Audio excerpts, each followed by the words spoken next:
देखो, जहरीली हवाओं का असर 2400 किलोमीटर लंबे।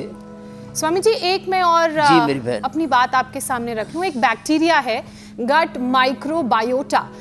आंत का ये बैक्टीरिया बैलेंस बिगाड़ देता है प्रदूषण की वजह से, और ऐसे में पेट आंतों की जो मजबूती है वो कहीं खो जाती है। तो इसको कैसे मजबूत किया जाए, इसके लिए भी क्या करने की ज़रूरत है?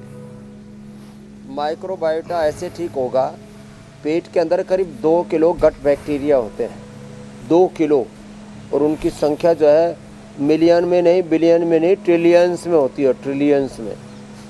तो उसके लिए क्या करें? उसके लिए एक तो मंडूकासन, योग मुद्रासन, अर्धमत्स्येंद्रासन, वक्रासन, और इतना भी न कर पाए ना तो पवन मुक्तासन, उत्तान पादासन आदि करें।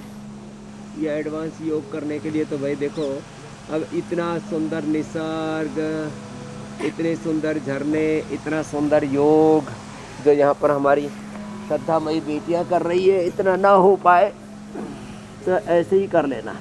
लो, ये पवन मुक्तासन हो गया।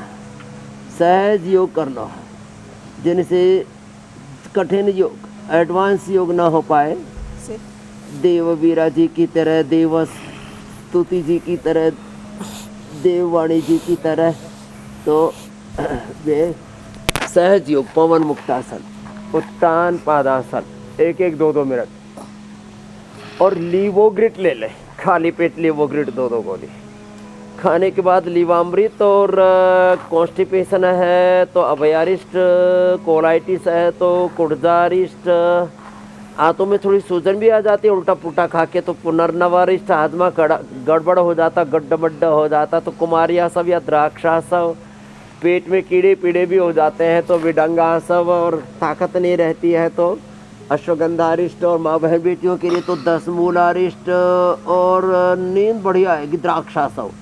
भूख और हिसाब गजब लगती है, कुछ तो वैसे ही भूख बहुत लगती है, बड़े भूखड़ होते हैं, लेकिन किसी किसी की भूख मंदाग्नि रहती है, उसके लिए द्राक्षासव गजब है साहब।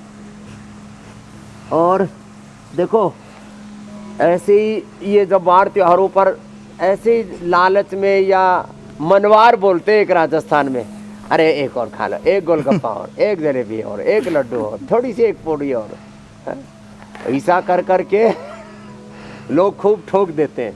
तो उस दिन रात को त्रिफला चूर्ण ले लेना।